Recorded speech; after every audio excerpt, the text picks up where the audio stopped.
Hello, everyone, and welcome to today's Gartner webinar, the CIO's Guide to RPA, an Introduction to Hyperautomation.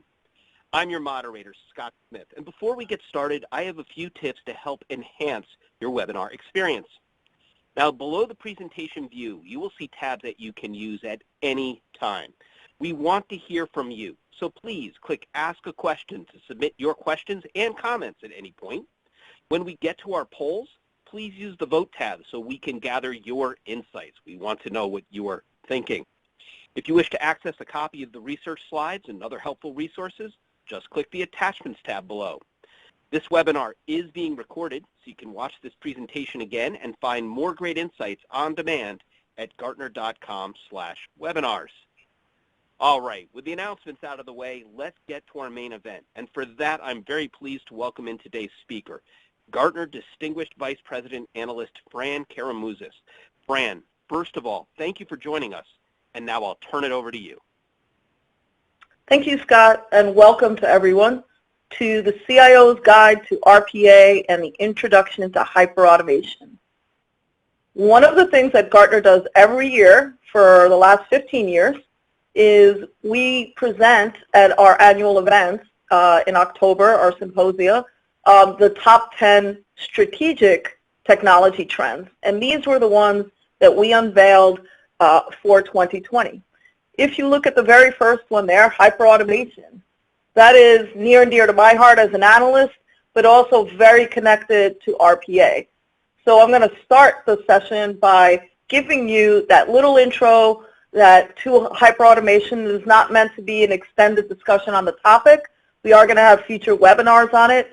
But because it's so important, I wanted to kind of start with this area, and it is obviously a big trend that Gartner is tracking. And this is our graphic for hyperautomation. And we don't just call it hyperautomation, we're talking about business-driven hyperautomation. And what we mean by that, and I'm going to take you through this infinity diagram, because this process is very iterative.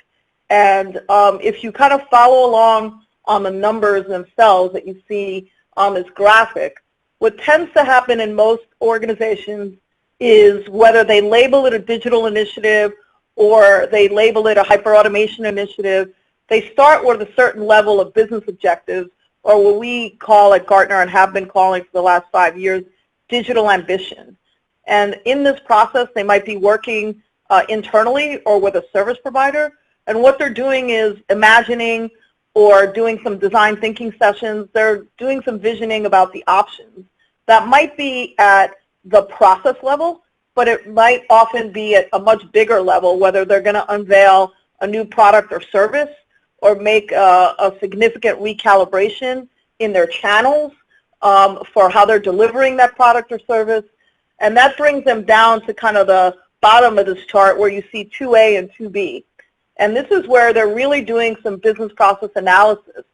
Now, historically, when you've used either internal enterprise architects or business analysts or externally used consultants, systems integrators, this often involves interviewing potentially 20 people and getting a sense of their business process flow, their workflow, reporting structure, approval processes, all those kinds of things.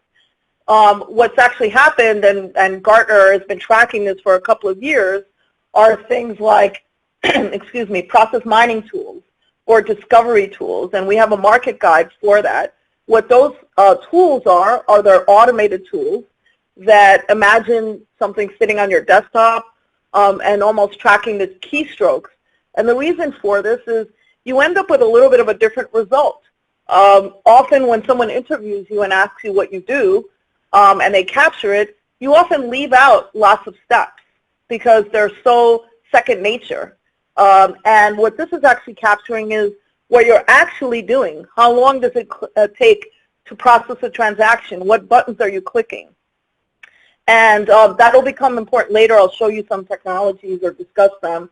But essentially, this is part of the analysis, understanding this. And that leads to the technology exploration. Which tools might you be using? Which platforms might you be using? What software might you be using? Where do you need to do this? On the cloud, or are you going to be doing this in your more traditional setting. And all of that exploration leads you up to eventually the team that's emboldened to deliver some of these solutions might do a minimum viable product, might be doing some sprints, and they end up at point 3 on the top there, and they have to put something into production. And when they do that, they roll down to the bottom of this, and the real challenge that we've been finding in both lots of hyperautomation initiatives and RPA initiatives is this bottom part. How do you make this loop around and really do a fair amount of strong governance and then take it to the next level, whether you're scaling that particular production system or whether you actually want to start on the next one or an adjacent one. And that leads up to point 5, where people then start asking, how do I measure this? How do I iterate this? How do I optimize what I just did? So 4 and 5 are the places where we found that clients have the biggest challenges. The other biggest challenge is this terminology and on hyperautomation. What am I using to automate? So there you see on the right this technology portfolio. And the reason we came up with a term like hyperautomation, and other people, and we, in fact, at Gartner in the past, might have called it intelligent automation or lots of different names. The name itself is not important, but the difficulty is the technology portfolio. Some people are using some forms of artificial intelligence or technologies thereof, like machine learning. They might be using conversational platforms. They might be using chatbots. They might be using event-driven software architectures. They might be using those process mining tools that I just discussed.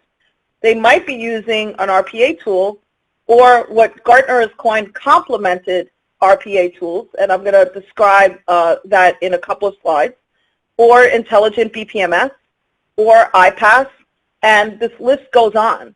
What we have found is that often clients are also not just doing one project or one element. They're often doing sometimes 6, sometimes 10, sometimes 20 concurrent automation efforts. Hence the term hyperautomation has a lot of meanings. Multiple technologies, the speed itself, and the fact that there is a fair amount of concurrent work going on within one enterprise. And the biggest challenge has been, how do I manage all those concurrent things going on in different business functions, in different IT groups within my enterprise? If you want an exact Gartner definition, I've included it in the slides. But what I want to talk about is what is the big business drivers that has led to this. And one of them that we talk about consistently is technical debt. And many people have used this term. I've showcased the Gartner definition here for technical debt.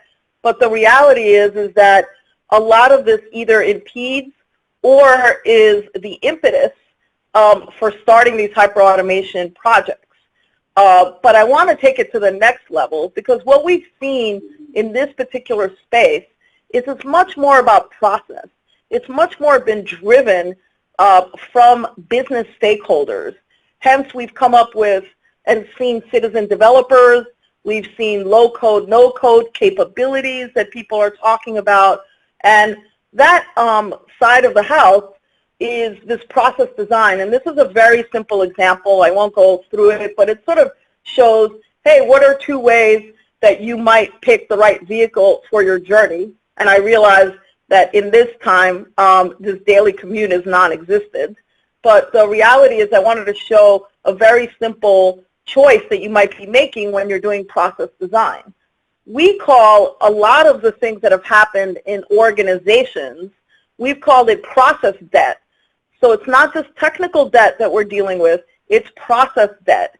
And the metaphor that we've used for this, and I realize the slides have not advanced, but this is the Gartner definition of hyperautomation that I provided for you. And this is our definition of technical debt. So I realize there are a couple of slides behind. But when you look at then technical debt and you look at process debt, and this is the example that I was showing on process debt, where in any given process something as simple as the daily commute could be considered a standard process, or there's an unstructured way when you go on a road trip. But then we then talk about that, and the metaphor we use is what we call the quilt. And the quilt looks often like this. It's a lot of piecemeal things that have been stitched together. And this is often what many organizations have in their own underlying four walls of their company. They often have a whole connection of maybe multiple ERP instances, maybe multiple HR systems, maybe multiple CRM systems. And underlying all of this is the process that we talked about. And what we have seen, and the reason that there's this, what I call pent-up demand, is because historically, when we've talked about technical debt, and then we now are talking a lot about process debt, the root cause of all of that is often an extensive and expensive set of business processes that are underlined by a patchwork of technology, sort of like that quilt. They're often not optimized, they're often not lean, they're often not connected, they're not consistent, and most importantly in this work, they're not explicit. They're rather than being explicit, they're tacit. They're tribal knowledge that people have in their heads. And that's the example I gave earlier where people said if I interviewed you and asked you what you do, you'd probably leave off a lot of steps, especially fields that you close in a screen and things like that. So our business stakeholders have really created a big demand, and they're demanding digital operational excellence. And they were doing that before COVID. Now everyone is going digital. Digital is the default. We're all working virtually. We're all working from home. And the net result of all of that is kind of what I tried to depict in this picture that I selected, or this photograph. The net result of all of that is a tremendous pent-up demand for speed, for efficacy, for democratization, of process automation and data integration. So our big message around hyperautomation is that we expect everything that can be and should be automated will be automated. And I highlighted the word should be because many clients said, let's automate everything.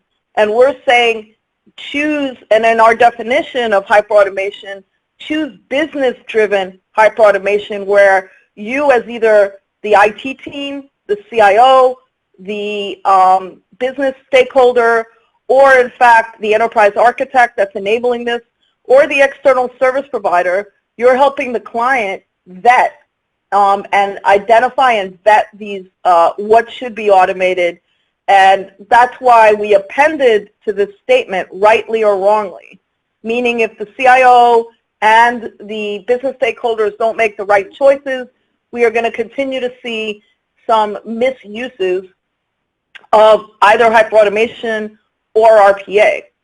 So as I move forward, we are going to, at Gartner, be further exploring this idea of organizational debt and collectively industry debt. And what we mean by that is it's not just technical debt at the top. It's not just the process debt that I'm talking about. It's also, we have an entire data and analytics team that talks about how data management is working, and there's data debt, and people who are really interested in AI, really interested in machine learning, really interested in these areas, they're struggling with the data debt, whether it's clean data or single sources of data and all these other kinds of things. And that's external data that they're purchasing, and it's also internal data that's generated by a lot of their systems of record. Beyond that, there are things like architecture and security debt. There's talent debt. Do I have the right people in the right amounts with the right skills? And then there's the social, ethical kinds of debt that are associated with what is your organization doing. And, in the past, that's actually related to things like climate change and is my company green, or am I doing all of these things? And in today's environment in COVID, this is taking on a whole new and forward-looking meaning given what's going on. the collective thing of organizations and some common technologies that they might use. So if you look at the hospital systems and you look at Epic, that creates a certain amount of industry debt, as there is sometimes a lack of standardization for things that need to go across the entire industry. So all of these things lead to this notion of, when I decide to use one or more of the technology portfolio that I showed in hyperautomation, the real question if you're a CIO, the real question if you're a business stakeholder, is you're looking at your house and you're actually making a decision. Am I going to, in fact, modernize it and focus on continuous modernization, or am I actually going to knock it down and start from scratch? And those are often the two big lenses that are used. And I'm going to use that metaphor for a lot of the following slides in the presentation as I talk about more specifically dive deeper into RPA. If you're interested in some of the main points that I just made about, I included parts of my talk track. This is an excerpt from a recently published note about hyperautomation. So I'm not going to read this off to you. I actually just explained it, but I wanted you to have it in the slides. And now I'm going to turn to a poll. And you just heard a whole sequence about hyperautomation. So the polling question, and I'll ask Scott to please start the poll. But let me read the question off to you. We want to kind of gauge this audience right here. There's about 1,000 of you on the phone, over 1,000. So the real question is, where are you? Where's your organization in your hyperautomation journey? Are you just at the starting point, so you haven't really started, or you're maybe dabbling with either RPA or any of those hyperautomation technologies? So there's a little typo in the question, but essentially, are you a starting point? Or B, is it a work in progress, meaning you started and you're kind of in the midst of one or more hyperautomation initiatives? C, you started something, but now you're in a reset mode. You're redefining the role of hyperautomation. Or 4, you're scaling it, so you've come around that infinity loop. Or 5, it's not applicable because you're actually listening to this because you're a vendor or you're an investor and you're kind of just interested in the content. Ignore the RPA verbiage in the question, but it's really, the question is about hyperautomation. So please answer accordingly. And there's a little bit of a delay, so I'm seeing some of the responses, and what we're getting is a high number, or the highest number, about 30% or so, and it's still moving, are at a starting point. And then another 27% are in the midst or a work in progress. So that's close to 50% of the audience. And then we've got another 20% of the audience that is a vendor or investor. So I'm going to ask Scott to kind of close the poll as I move to the next slide.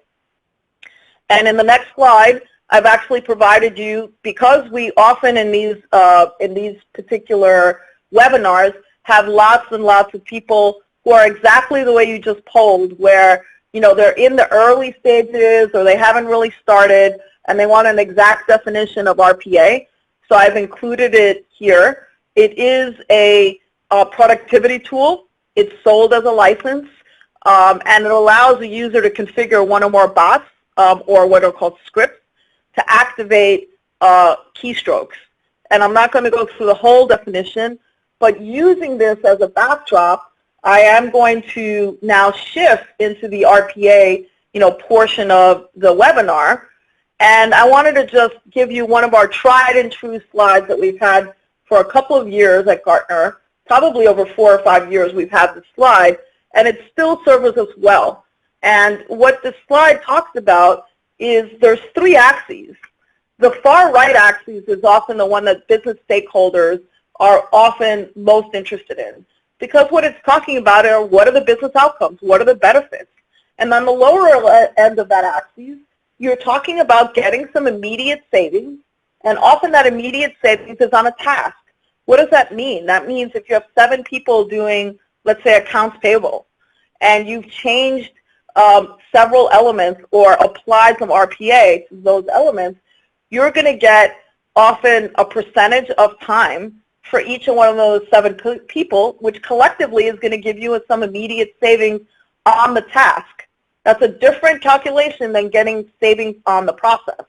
So if you look a little bit further up on that same axis on the right, if you're moving up and you're actually getting a true revenue shift or a change in profit margin because you've changed your cost structure on the process, then you're getting more and higher, if you will, business outcomes and more reward.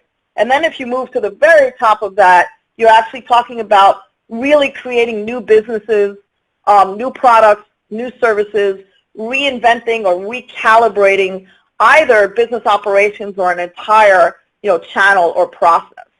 And so the bottom axis is actually the scope of the automation. Are you dealing with a very narrow, thin scope? And that doesn't mean bad. That literally means scope. And so you might be focusing on a single task. Or is it a broad, much more heuristic, scope for the automation? That's on the far right, on the bottom.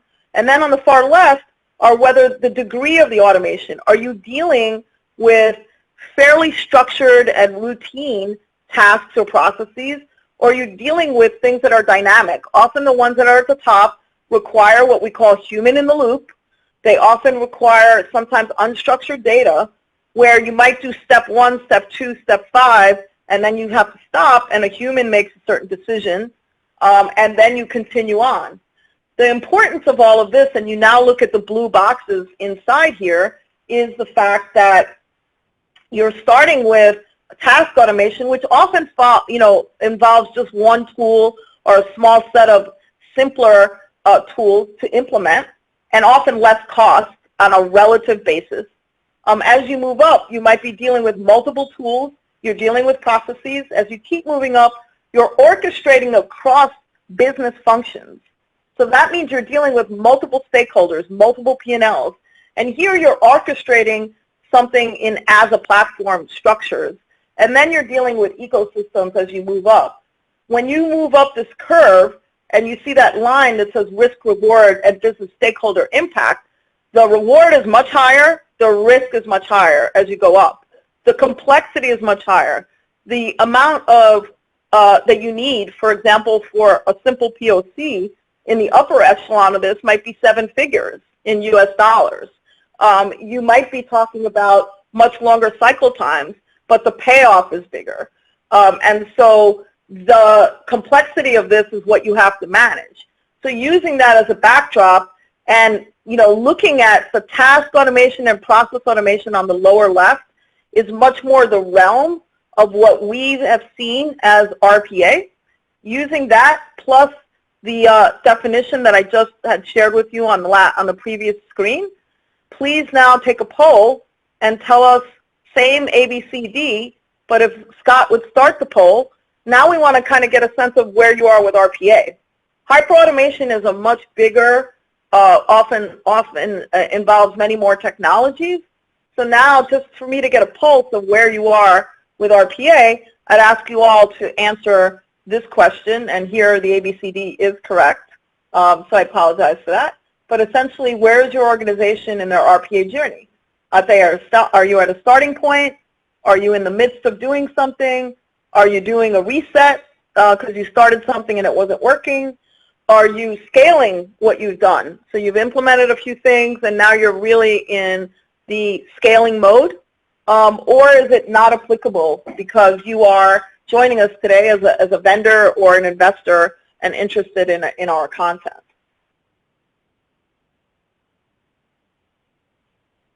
So Scott will keep the poll open. I'm going to continue to the next slide in the interest of time. So if you still want to get your votes in, please do so.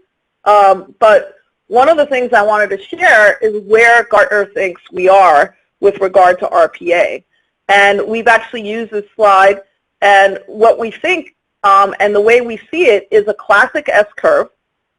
And this classic S-curve, follows where most markets have. 4 to 5, 6 years ago, RPA was introduced in the market. and it went up this curve. And as we saw in billions of dollars with a B of VC money, of equity investment money, of all of these things happening, many of the vendors keep optimizing and growing their product set. And that happened over a period of time. And now we're in this kind of phase where the curve is being redrawn. And so we're definitely in a period of disruption for many reasons beyond just the RPA market. But this is where things are transforming. And the curve gets recreated. And what we're saying, and now it's even more acute because of the financial crisis that is embarking in many markets, we don't think all of the vendors, and there are 70 or 80 vendors, are going to cross this chasm of disruption and make it to the blue curve. What some of the movements are since our last webinar, which was in December, on December 5th, is we saw somebody like Appian make an acquisition. So now they're offering BPM and low code and RPA all as a full-featured suite. We saw Microsoft go into this market in a big way. They now have both attended and unattended capabilities. You know, if you want to read more about it, they made an announcement, and it's on their website on April 2nd. And what that has actually done is taken the pricing curve and starting to redraw it. We've heard from clients, both before and after COVID hit, that pricing is now being perceived very differently. Before some of these movements from Microsoft, from SAP, from other vendors, people saw the pricing curve being climbing up, up, and up. Now clients are showing us spreadsheets of their calculations. We're having discussions with them that the per user basis pricing is actually getting lower. It's also led the incumbent vendors who've been in this space for some time. You know, a couple of our analysts have shared with me, we've seen discounting that once was a normal 300K deal is now a 100K deal. And so things are changing. As that's coming out, you know, Microsoft is still in their early stages, so clients have also told us things like some of their tools are less sophisticated than, and there are fewer core features than some of the incumbent vendors, but clearly there's a lot of investment happening, and that's good for buyers. Our current, you know, position on RPA is that it's largely positive on the side of, you know, pricing is still changing with these new entrants. Interesting, you know, that we think there's going to be a resurgence or a big uplift, you know, coming out of this on cloud-based RPA. There's a lot of interest in the cloud, even more on a renewed basis, now that we're all, you know, much more in a virtual mode. Unfortunately, in the RPA market, there's still a lack of understanding of how actually RPA and cloud-based RPA involves, you know, web-based development, cloud-based orchestration, and bot execution within a single client environment. So those are things that we think are going to happen. And as we kind of move into this S-curve, let me describe what we think has been happening. One is that for years, for the 4 or 5 year period, the vendors were selling you RPA. And then what has been added is this idea of having an ingestion engine, either from that same vendor or from a third party that is, you know, tightly integrated to the vendor. We've seen this process mining that I talked about. And again, we have a market guide, or 2 market guides actually, that talk about this topic. We've then seen analytics being added. We've then seen, you know, UX and the customer experience, and of course, machine learning. Our current analysis sort of shows, and what we've actually called this when we did our predictions, and I don't want to skip over that, but what we call that when we did our predictions, is that we called it complemented RPA. And what we mean by complemented is that RPA orange piece is complemented by many of these other technologies. Many of the vendors want to sell you more than the orange. They want to sell you 2 or 3 of these puzzle pieces.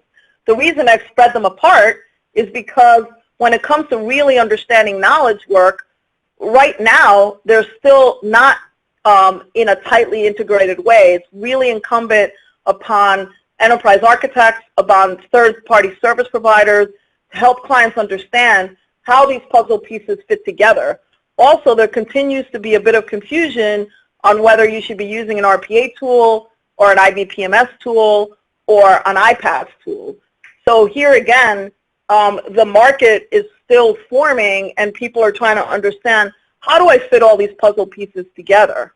And that leads us to this notion that you really need some way of architecting what we've called digital ops or digital operations.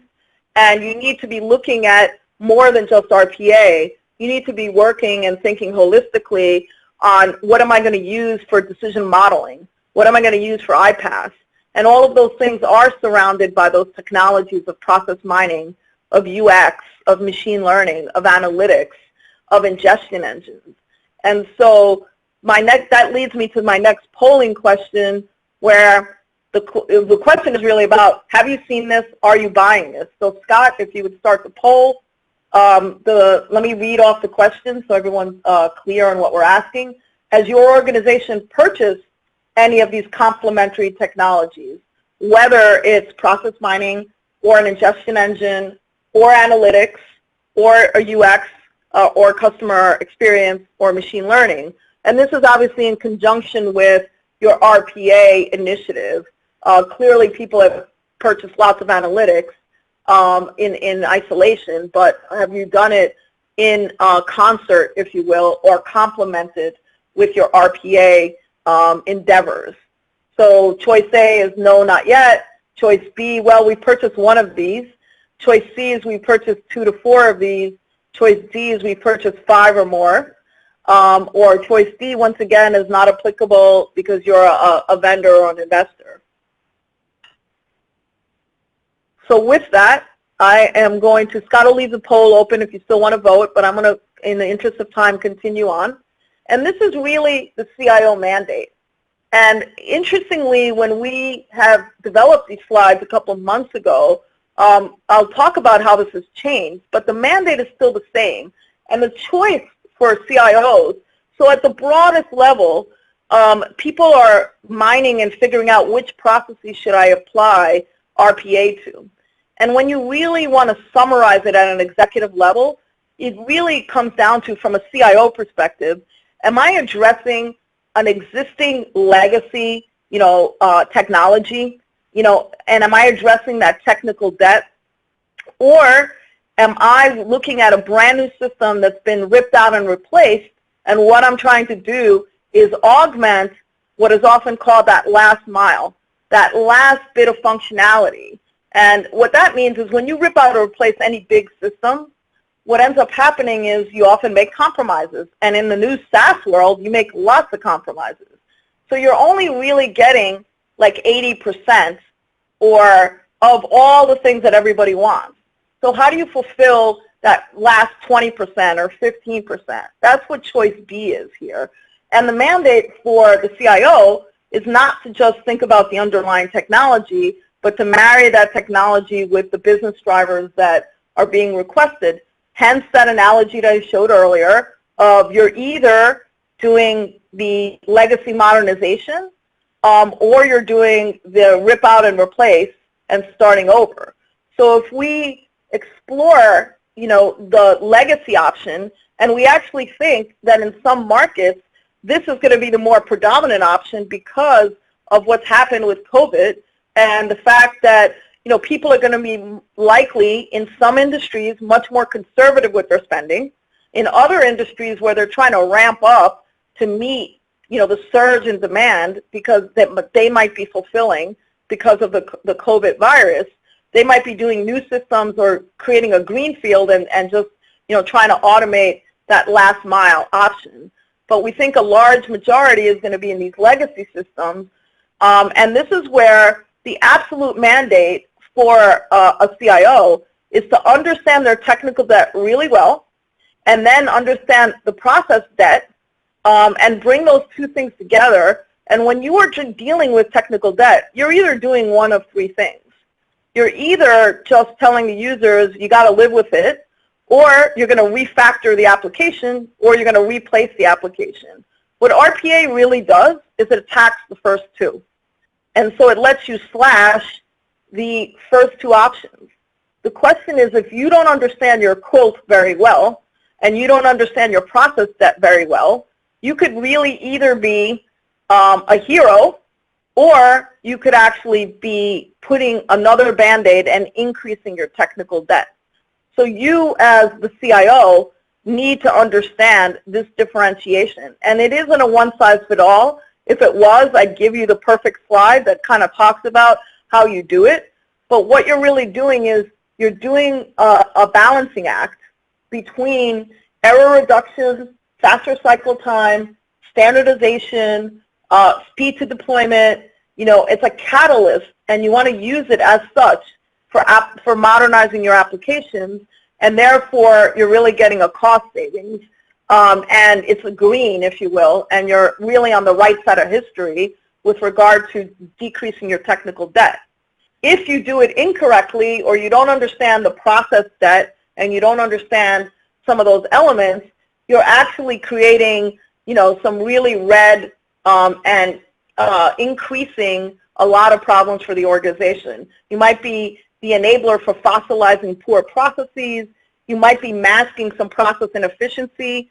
You might be extending the life of a legacy application that really should be retired. You might be opening up the door to lots of security issues. So it's really up to you to do really good process analysis. So our recommendations around this path number one is really focus on 3 of these outcomes, or 2 out of the 3, but you almost want to take the stance of, you know, before you embark on it, and asking you and your users and your IT team and your enterprise architects, let's get clarity on whether we're optimizing or improving the process, whether we're somehow changing the customer experience for the better through the modernization of the application, or are we changing productivity and cycle time? If you can't create a good line of sight here, and you focus on increasing, and you end up increasing technical debt, you will be the villain in this scenario. And this is easier, you know, said than done. And so we have lots of tools to help CIOs, but more importantly their teams, to really go down this path well. And now I'm going to switch over to the new systems. You know, what are we seeing in the new systems? And there, the path actually leads to those business benefits that I talked about on that chart. In the new systems, you're actually really transforming or doing the last mile. You're either changing the business model significantly, or you're changing the operating model, or you're changing the customer experience. So this isn't about cost savings. This is about really changing. And when you're doing this, we often tell clients to really look at the business function. And if you're often dealing with what are known as, or thought of as, back office systems, what you're trying to do is helping move from a fairly highly differentiated structure. So let's say you're an insurance company, you grew by acquisition, and you have 17 ways to process claims. If you implement RPA, you're often going to implement it 17 different ways. And so people often ask me, should I standardize first and re-engineer, or should I put in the RPA? The reality is it depends. It depends on your organization. If you understand how RPA works, you actually can use it as a catalyst and say, no, we don't want to automate, you know, 17 ways to do it. We want to standardize on one and automate that. And so for some organizations, doing it simultaneously works really well. And it helps you move on this red curve. And the higher or more you move to the left, in this case, you are achieving error reduction. You are achieving faster cycle times. You are, you know, standardizing. You are doing all of those things. However, if you are in the upper echelon of this, and it is a differentiator for you, the process is a front-end process. It's a process that touches your customers. You're often now using RPA as a portion of a larger initiative. So if RPA isn't the centerpiece, RPA is augmenting what you're doing. And so what you're trying to do is differentiate, and you're trying to get that last mile that I talked about, and you're going to use RPA in that sense. And one of the ways that you can sort of think about this in the simplest manner is to actually profile your process. Is the process, and I'm looking at the axis on the left here, the vertical one, is the process actually judgment-based? Is it dynamic? Is it ad hoc? Is it unpredictable? Or is the process very rules-based and routine? And I know you've probably heard a lot of these things, but the bottom is superimposing the data profile. The data profile is about the velocity, the volatility, and what I call the viscosity of the data. Is the data structured and stable, or is it unstructured?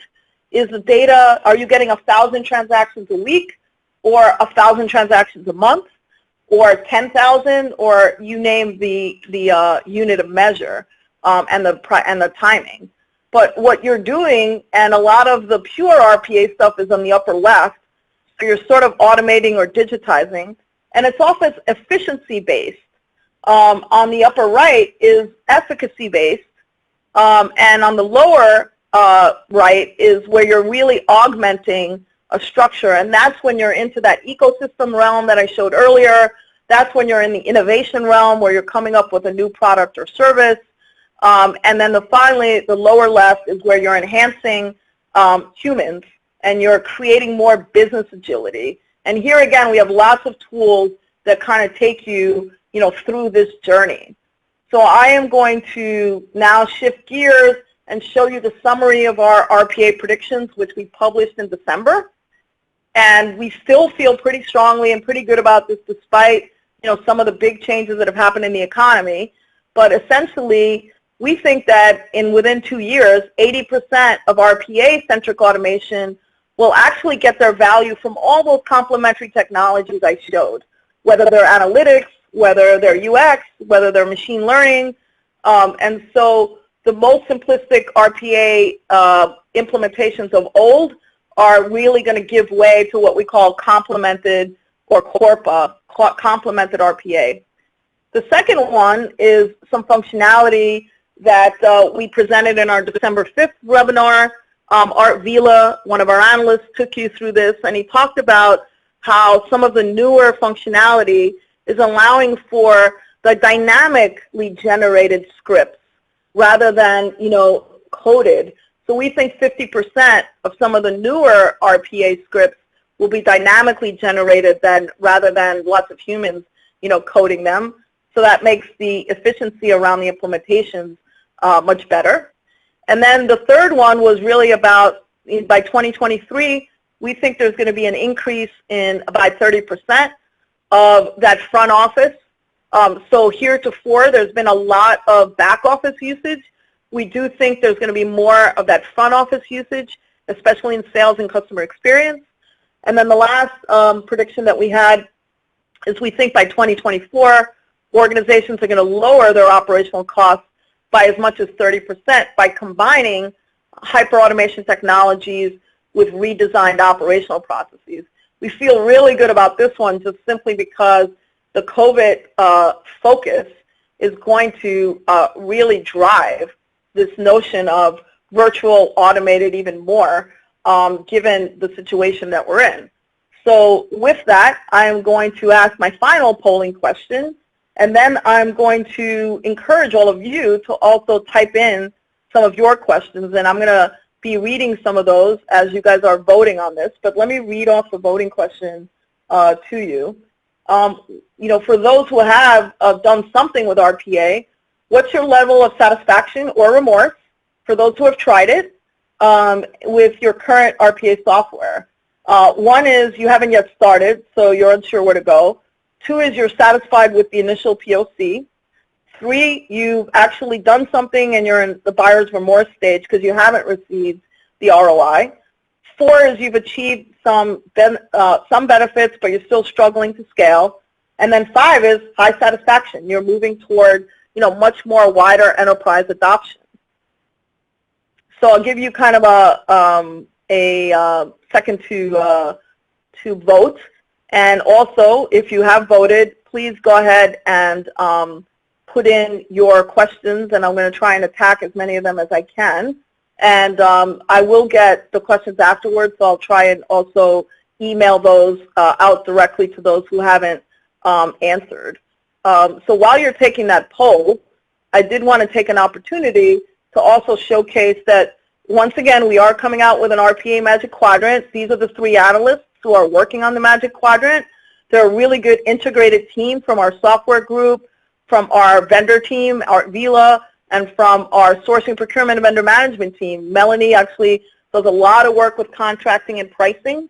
So of course, at any point, if you're a client, you could set up inquiries with these analysts, but they're working on our RPA Magic Quadrant. Beyond these 3 analysts, we have a number of analysts who deal with all of the buyers, our end users, on the topics of RPA and hyperautomation and the strategies, the governance, the services elements, the sourcing elements. So these are some of the analysts working on that.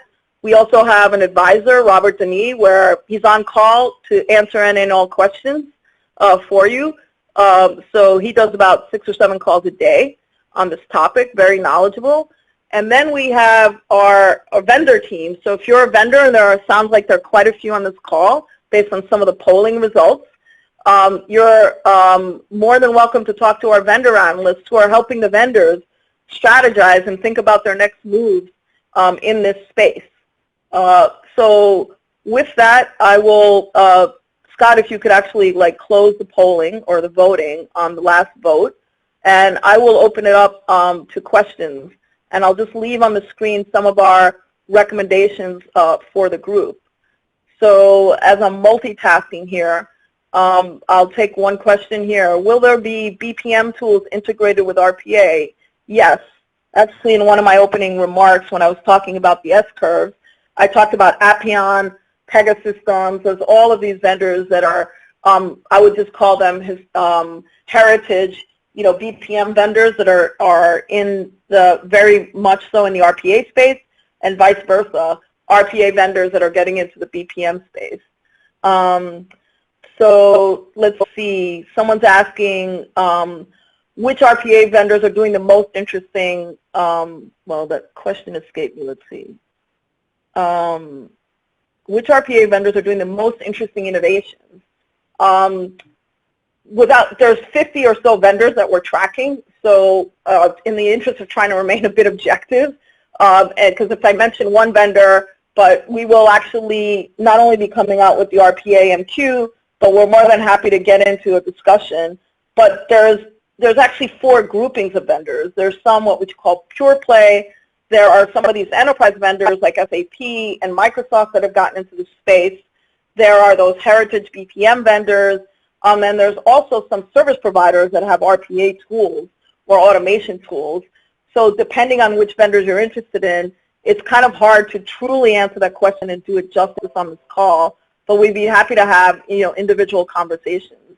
Someone said, how do you stop RPA solidifying poor processes? That's all in your design sessions that you do, and really forcing the question, to the users of how do we rethink and recalibrate this process before we automate it? How do we actually think, we are able to really focus on a business outcome? And how do we actually think about it as the most efficient way? So with that, I am going to turn it back over to Scott.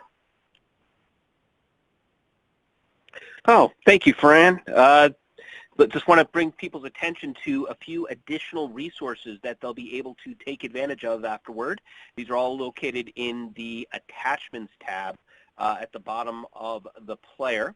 You can certainly, as you can see, download the research slides that are available, the slides you've been looking at today. I know some of you were looking for some more time to linger over them. You'll be able to have them and take a look there. And also, you can view additional resources such as additional upcoming webinars, as well as our on-demand webinars. Just go to Gartner.com/webinars to take a look there. You can also get more Gartner insights, as well as see things such as Smarter with Gartner at Gartner.com. And we do ask a favor of all of you on your way out. If you could take just a moment to click Rate This, it will enable us to know not only how we did today, but what we can do to improve the overall webinar experience for you and your peers going forward. Please note that 5 is the top rating. I apologize, someone just pointed out the volume on my side was a little low in some cases. I apologize if that is indeed the case. See if I can speak up a bit. But 5 is the top rating. Whatever rating you give, we would certainly appreciate a comment or two to expand on what you were thinking. And please, make sure to click send rating so we're able to collect your insights. Fran, the questions are still coming in. Little time. I think chance to take another few questions here. Sure. Someone said, I don't really understand the debt concept. So let me take that one because it is an important concept that I was trying to explain in this webinar. One is when you increase your debt, and when I'm either talking about technical debt or process debt or even talent debt, what happens is it's not a number like the national debt, which is, there isn't a coefficient that says, oh, this is like the actual number. But what it actually is a proxy for is that it makes it difficult to actually implement something. So when you often hear IT saying, no, no, no, we can't do this, and they're often the reason they say no is not because they don't want to do it, it's because the complexity of all of the applications that are stitched together, or the fossilized process where, if you make one change, or to make a change either to the application or to a certain number of screens, breaks something else, or takes an inordinate amount of time. I'll give you a prime example. We actually got an email yesterday that the number of the requests for COBOL and Fortran developers in the state of New Jersey has skyrocketed. And part of it is because some of those underlying systems in the healthcare system are written in those languages. And that's an example of technical debt and talent debt. Right? They actually can't make big changes to their applications to deal with what's happening because of the way that they were written and the way that they were architected. The same thing with processes. The example that I was giving on one of the slides was I had a client in the insurance industry, grew by acquisition, and they actually have 17 different ways that they process an insurance claim. And so if you would say, if they want to announce something and say, hey, customers, here's a new way or a new speedy thing we want to do to process your claim faster, they actually have to make that change in 17 different systems and that are not consistent. And so it's a proxy debt, whether it's technical debt or process debt, is a proxy for complexity, very poor audit trails often, the lack of business agility, and all of those elements. So when I talk to a client, sometimes they say, I have 17 different instances of SAP or Oracle.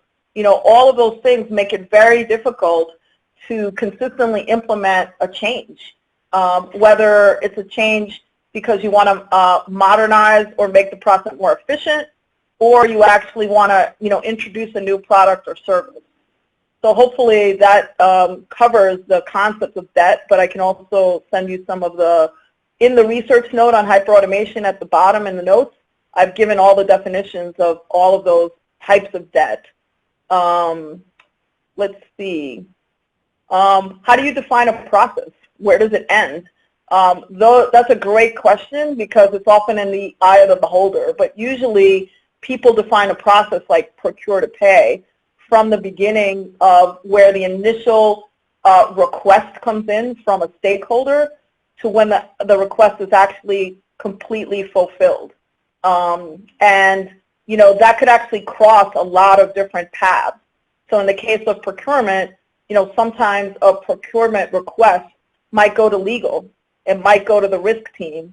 It might go to the business stakeholders. It might go to IT. And so as an example, the IT might be asked, hey, does this piece of software we want to buy fit into our current architecture? Is this going to be compatible with X, Y, Z? So a process is often, some end-to-end, and process may include 500 steps or 50 steps. It's often enterprise-specific. So let me take the next question. I'll mark some of these questions. Someone said, what are IBPMS and IPAS? So first of all, the acronym stands for Intelligent Business Process Management Systems, and IPAS is Intelligent Platform as a Service. platform as a service or intelligent platform as a service is very much something in the space of application integration. But at its simplest form, it is actually, passing, things back and forth, whether they are elements for applications to run. So they're often behind the scenes. But that passing back and forth is really important because that's what RPA does. So we've seen a lot of examples where clients said, oh, RPA passes things back and forth. Let me use it for this purpose, when in fact you should have picked a very well-engineered iPaaS or platform as a service or intelligent platform as a service tool, and that's an incorrect use of RPA. And that leads to, initially, it looks good, it works, but in the long term, it's very problematic, and that leads to remorse. In BPMS, or intelligent BPMS, these are applications that have been around for over a decade, and they were actually more designed with a lot more rigor around, automating, if you will, a business process. But it's much more than just automating the process. It's developing some underlying rigor around the workflow, around approvals, around all of the audit trail that happens. One of the things, though, is that because they have much more, they're much more rigorous and they have extensive amount of features and functionality, they often took a lot longer for people to implement. They often took a lot longer for people to really configure. And that led to this kind of opening of the door for something like RPA, which lets you just automate a task. Again, that's an oversimplified explanation, but we do have analysts that are specialists in both IBPMS and iPaaS. We also have Magic Quadrants on these categories. So I'd invite you to kind of look at Gartner research in that area. So with that, I'll turn it back over to Scott, and there are 67 questions here, so we're not going to be able to get all of them. Thank you, Fran. We got through plenty there, right there, and like you said, it's unfortunate we don't have more time, but we are coming up at the end of our program. Once again, I would remind everybody that if you're looking for more information, the slides from today, as well as how to get more additional resources, you can find all of this under the Attachments tab of our player. You'll find that toward the bottom.